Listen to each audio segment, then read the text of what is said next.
மதிப்புக்கும் மரியாதைக்குரிய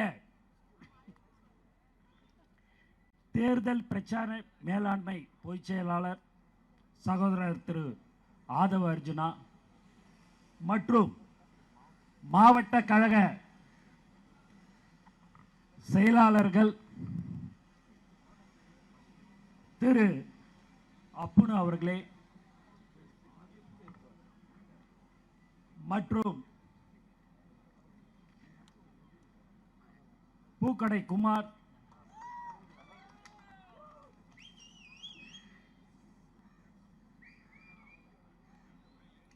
சென்னை தெற்கு மாவட்டம் கேவி தாமு, சென்னை கிழக்கு மாவட்டம் அம்பத்தூர் ஜி பாலமுருகன், வடசென்னை வட மாவட்டம் கட்பீஸ், சென்னை புறநகர் மாவட்டம் ஈசிஆர் சரவணன், சென்னை வடக்கு கிழக்கு மாவட்டம் ஜி வேலு, சென்னை வடக்கு மாவட்டம் சிவா, சென்னை வடக்கு மேற்கு மாவட்டம் தனியா, சென்னை மத்திய மேற்கு மாவட்டம் பழனி, சென்னை மத்திய தெற்கு மாவட்டம் திலீப் குமார், சென்னை வடக்கு மாவட்டம் எம்ஆர் பல்லவி, சென்னை தெற்கு மேற்கு மாவட்டம் சபரிநாதன்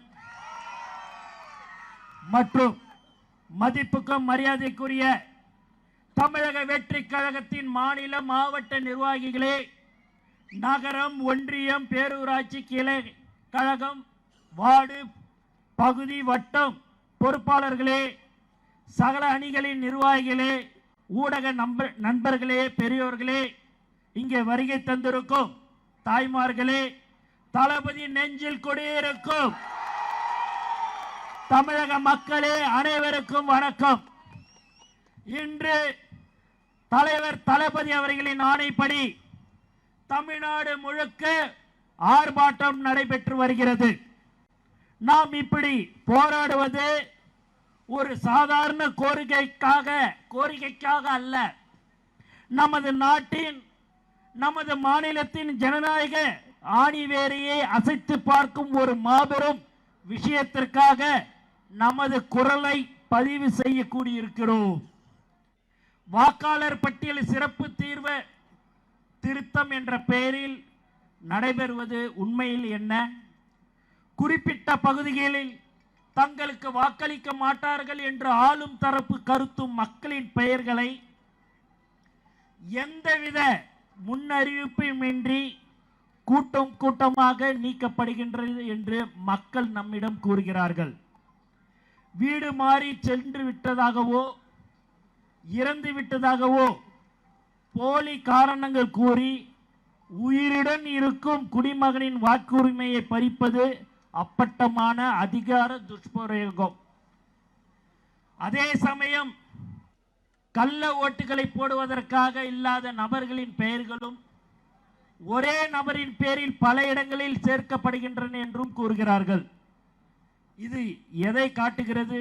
நேர்மையான தேர்தலை நடத்த ஆட்சியாளர்களுக்கு விருப்பமில்லை, அதிகாரத்தின் துணையோடு குறுக்கு வழியில் வெல்ல துடிக்கிறார்கள் என்பதையே காட்டுகிறது.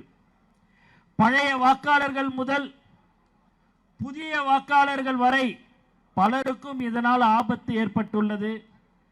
படித்தவர்களுக்கே கடினமான இந்த செயல்பாட்டில் பாமர மக்கள் என்ன செய்வார்கள்? நாம் கேட்கும் கேள்விக்கு யாரிடம் முறையான தெளிவான பதில் இல்லை. சர்வர் பிரச்சனை என்கிறார்கள், தொழில்நுட்ப கோளாறு என்கிறார்கள். இது கோளாறு அல்ல, இது குளறுபடி, இது அலட்சியம் அல்ல, இது ஆளும் கட்சிக்கு சாதகமான அரசியல் சூழ்ச்சி. நண்பர்களே, சிந்தித்து பாருங்கள். நம் தலைவர் தளபதி சொன்னது போல ஒரு குடிமகனின் மிக முக்கியமான ஆயுதம் எது? வாக்கு செலுத்தும் உரிமை. 5 ஆண்டுகளுக்கு ஒரு முறை நாம் நம்முடைய தலைவிதியை தீர்மானிக்கும் அந்த ஒற்றை ஆயுதத்தை பறிப்பது நம்முடைய குரல் வலையை நெரிப்பதற்கு சமம்.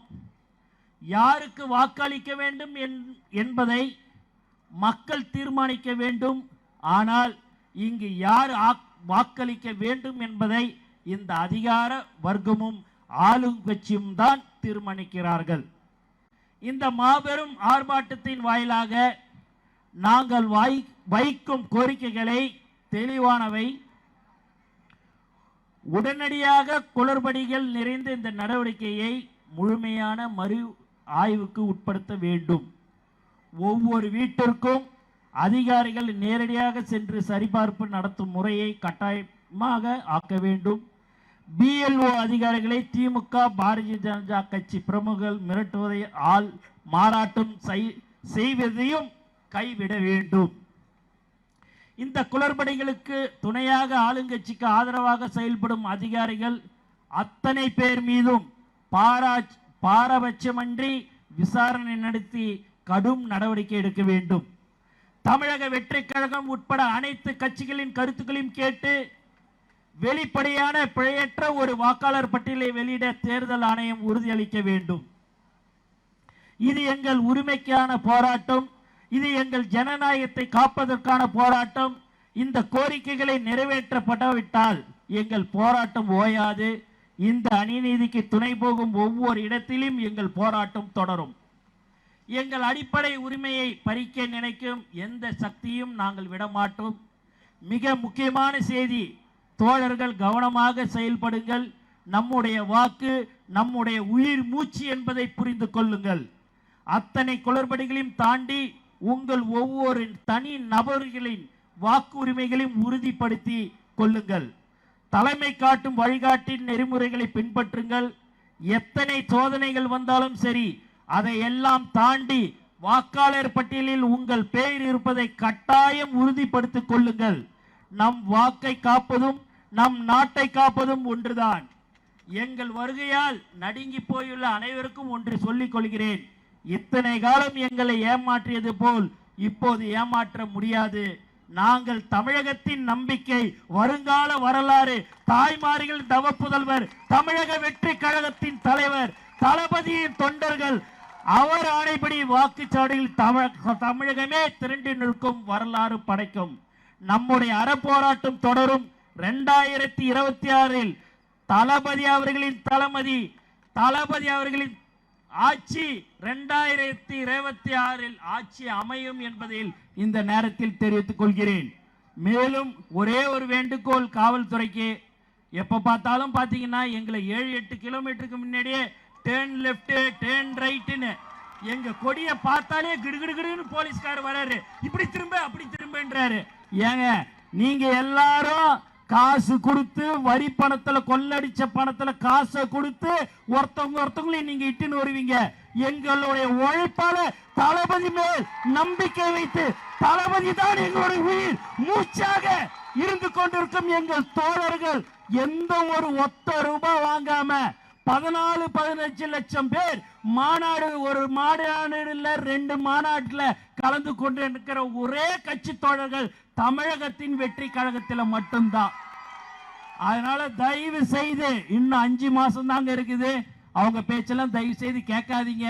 பொதுமக்களுக்கு எப்பயுமே நீங்க ஒத்துழைப்பு கொடுங்க, நாங்க உங்களுக்கு ஒத்துழைப்பு கொடுக்கிறோம். அதனால எப்ப பார்த்தாலும் என் கார் நானே வரேன். எங்க ஆளுங்கெல்லாம் மாவட்ட செயலாளர் சொன்னாங்க காலையிலே, எல்லாம் இந்த பக்கம் திருப்புறாங்கன்னா அந்த பக்கம் திருப்புறாங்கன்னாங்க. அப்படியானு சரி என்ன சொல்றாங்களேன்ட்டு நான் 7-8 கிலோமீட்டருக்கு முன்னாடியே வரேன். நம்ம கொடியை பார்த்தோன்னே கிடுகிடுன்னு வந்து இந்த பேட்டை திரும்புன்றாங்க.